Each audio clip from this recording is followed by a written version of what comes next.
नमस्कार दोस्तों, राधे राधे, जय श्री कृष्णा। आप सभी का दिन शुभ और मंगलमय हो। आप सभी भक्तजनों पर माता पार्वती और भोलेनाथ की कृपा बनी रहे। तो आइए सुनते हैं श्रावण मास महात्म्य का तीसरा अध्याय। सनत कुमार जी बोले कि हे भगवान, आपने श्रावण मासों का संक्षिप्त वर्णन किया है। हे स्वामी, इससे हमारी तृप्ति नहीं हो रही है, अतः आप कृपा करके विस्तार से वर्णन करें, जिसे सुनकर हे सुरेश्वर मैं कृतकृत हो जाऊंगा। तब ईश्वर बोले कि हे योगीश, जो बुद्धिमान नक्त व्रत के द्वारा श्रावण मास को व्यतीत करता है वह 12 महीनों से नक्त व्रत करने के फल का भागी होता है। नत व्रत में दिन की समाप्ति के पूर्व सन्यासियों के लिए एवं रात्रि में गृहस्थों के लिए भोजन का विधान है। उसमें सूर्यास्त के बाद की 3 घड़ियों को छोड़कर नत भोजन का समय होता है और सूर्य के अस्त होने के पश्चात 3 घड़ी संध्या काल होता है। संध्या बेला में आहार, मैथुन, निद्रा और चौथा स्वास्थ्य, इन चारों कर्मों का त्याग कर देना चाहिए। गृहस्थ और पति के भेद से उनकी व्यवस्था के विषय में मुझसे सुनिए। सूर्य के मंद पड़ जाने पर जब अपनी छाया अपने शरीर से दुगनी हो जाए, उस समय के भोजन को यति के लिए नत भोजन कहा गया है। रात्रि भोजन उनके लिए नत भोजन नहीं होता। तारों के दृष्टिगत होने पर विद्वानों ने गृहस्थ के लिए नत कहा है। यति के लिए दिन के 8वें भाग के शेष रह जाने पर भोजन का विधान है। उसके लिए रात्रि में भोजन का निषेध किया गया है। गृहस्थ को चाहिए कि वह विधि पूर्वक रात में नत भोजन करे और यति विधवा तथा विदुर व्यक्ति सूर्य के रहते नत व्रत करे। विदुर व्यक्ति यदि पुत्रवान हो तब उसे भी रात्रि में ही नत व्रत करना चाहिए। अनाश्रमी हो अथवा आश्रमी हो अथवा पत्नी रहित हो अथवा पुत्रवान हो, उन्हें रात्रि में नत व्रत करना चाहिए। इस प्रकार बुद्धिमान मनुष्य को अपने अधिकार के अनुसार नत व्रत करना चाहिए। इस मास में नत व्रत करने वाला व्यक्ति परम गति को प्राप्त करता है। मैं प्रातः काल स्नान करूंगा, ब्रह्मचर्य व्रत का पालन करूंगा और नत भोजन करूंगा। पृथ्वी पर सोऊंगा और प्राणियों पर दया करूंगा। हे देव, इस व्रत को प्रारंभ करने पर यदि मैं मर जाऊं तो हे जगतपते, आपकी कृपा से मेरा व्रत पूर्ण हो। ऐसा संकल्प करके बुद्धिमान व्यक्ति को श्रावण मास में प्रतिदिन नत व्रत करना चाहिए। इस प्रकार नत व्रत करने वाला मुझे अत्यंत प्रिय होता है। ब्राह्मण के द्वारा अथवा स्वयं ही अधिरुद्र, महारुद्र अथवा रुद्र मंत्र से महीने भर प्रतिदिन अभिषेक करना चाहिए। हे वत्स, मैं उस व्यक्ति पर प्रसन्न हो जाता हूँ क्योंकि मैं जल धारा से अत्यंत प्रीति रखने वाला हूँ। अथवा रुद्र मंत्र के द्वारा मेरे लिए अत्यंत प्रीतकार होम प्रतिदिन करना चाहिए। अपने लिए जो भी भोज्य पदार्थ अथवा सुखोपभोग की वस्तु अति प्रिय हो, संकल्प करके उन्हें श्रेष्ठ ब्राह्मण को प्रदान करके स्वयं महीने भर उन पदार्थों का त्याग करना चाहिए। हे मुने, अब इसके बाद उत्तम लक्ष्य पूजा विधि को सुनिए। लक्ष्मी चाहने वाला अथवा शांति की इच्छा वाला मनुष्य को लक्ष्य बिल पत्रों या लक्ष्य दुर्वा दलों से शिव की पूजा करनी चाहिए। आयु की कामना करने वाले को चंपा के लक्ष्य पुष्पों तथा विद्या चाहने वाले व्यक्ति को मल्लिका या चमेली के पुष्प और श्री हरि की पूजा करनी चाहिए।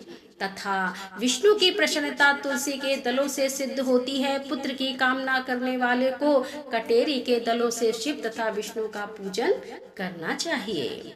बुरे स्वप्न की शांति के लिए धान्य से पूजन करना चाहिए और देव के समक्ष निर्मित किए गए रंग, पल्लवी आदि के विभिन्न रंगों से रचित पद्म, स्वास्तिक और चक्र आदि से प्रभु की पूजा करनी चाहिए।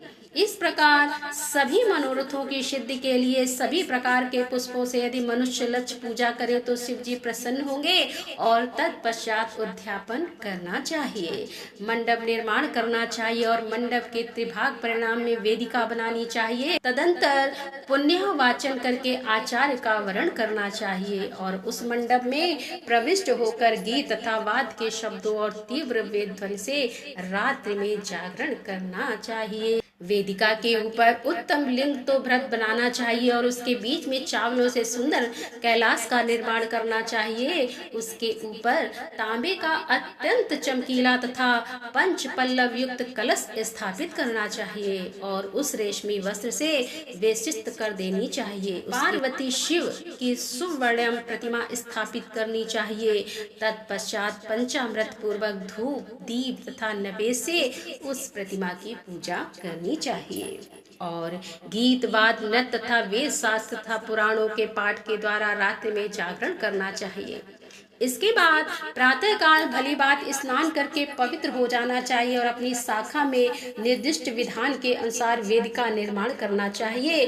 तत्पश्चात मूल मंत्र से या गायत्री मंत्र से या शिव के सहस्त्र नामों के द्वारा तिल तथा घृत मिश्रित खीर से होम करना चाहिए अथवा जिस मंत्र से पूजा की गई है उसी से होम करके पूर्णाहुति डालनी चाहिए। इसके बाद वस्त्र अलंकार तथा भूषणों से भली भांति आचार्य का पूजन करना चाहिए। तत्पश्चात अन्य ब्राह्मणों का पूजन करना चाहिए और उन्हें दक्षिणा देनी चाहिए। जिस जिस वस्तु से उमापति शिव की लक्ष्य पूजा की हो उसका दान करना चाहिए। स्वर्णमयी मूर्ति बनाकर शिव की पूजा करनी चाहिए। यदि दीप कर्म किया हो तो उस दीपक का दान करना चाहिए। चांदी का दीपक और स्वर्ण की वर्तिका अर्थात बत्ती बनाकर उसे गोघृत से भरकर सभी मनोकामनाओं को और अर्थ सिद्धि के लिए उसका दान करना चाहिए। इसके बाद प्रभु से क्षमा प्रार्थना करनी चाहिए और अंत में 100 ब्राह्मणों को भोजन कराना चाहिए। हे मुने, जो व्यक्ति इस प्रकार पूजा करता है मैं उस पर प्रसन्न होता हूँ। उसमें जो भी श्रावण मास में पूजा करता है उसका अनंत फल मिलता है। यदि अपने लिए अत्यंत प्रिय कोई वस्तु मुझे अर्पण करने के विचार से इस माह में कोई त्यागता है तो अब उसका फल सुनिए। इस लोक में तथा परलोक में उसकी प्राप्ति लाख गुना अधिक होती है। सकाम करने से अभिलषित सिद्धि होती है और निष्काम करने से परम गति मिलती है। इस मास में रुद्राभिषेक करने वाला मनुष्य उसके पाठ की अक्षर संख्या से एक एक अक्षर के लिए करोड़ वर्षों तक रुद्रलोक में प्रतिष्ठा प्राप्त करता है। पंचामृत का अभिषेक करने से मनुष्य अमृत प्राप्त करता है। इस मास में जो मनुष्य भूमि पर शयन करता है उसका फल भी मुझसे सुनिए। हे द्विश्रेष्ठ, वह मनुष्य 9 प्रकार के रत्नों से जड़े हुए सुंदर वस्त्र से आच्छादित बिछे हुए कोमल गद्दे से सुशोभित, देश तकियों से युक्त, रश्मि स्त्रियों से विभूषित, रत्न निर्मित दीपों से मंडित तथा अत्यंत मृदु और करुणाकार प्रणव मणि निर्मित अथवा हाथी दांत की बनी हुई अथवा चंदन की बनी हुई उत्तम तथा शुभ शैया पर प्राप्त करता है। इस मास में ब्रह्मचर्य का पालन करने से वीर की दृढ़ पुष्टि होती है और बल, शरीर की दृढ़ता और जो भी धर्म के विषय में उपकारक होते हैं वह सब उसे प्राप्त हो जाता है। निष्काम ब्रह्मचर्य व्रती को साक्षात ब्रह्म प्राप्ति होती है और सकाम को स्वर्ग तथा सुंदर देवांगनाओं की प्राप्ति होती है। इस मास में दिन रात अथवा केवल दिन में अथवा भोजन के समय मौन व्रत धारण करने वाला भी महान वक्ता हो जाता है। इस व्रत के अंत में घंटा और पुस्तक का दान करना चाहिए। मौन व्रत के महात्म्य से मनुष्य सभी शास्त्रों में कुशल तथा वेद वेदांग में पारंगत हो जाता है तथा बुद्धि से बृहस्पति के समान हो जाता है। मौन धारण करने वाले का किसी से कलह नहीं होता, अतः मौन व्रत अत्यंत उत्कृष्ट है। तो इस प्रकार श्री स्कंद पुराण के अंतर्गत ईश्वर सानत्य कुमार संवाद में श्रावण मास महात्म्य में नत व्रत, लक्ष्य पूजा, भूमि शयन, मौन दिव्य व्रत कथन नामक 3रा अध्याय पूर्ण हुआ। तो आइए आप सुनते हैं शिव भक्त की सच्ची कथा। क्या आप जानते हैं कि श्रावण मास की यह पवित्र कथा जब शिव पार्वती ने भरी सूनी गोद तो दोस्तों आइए इस कथा का रसपान करते हैं।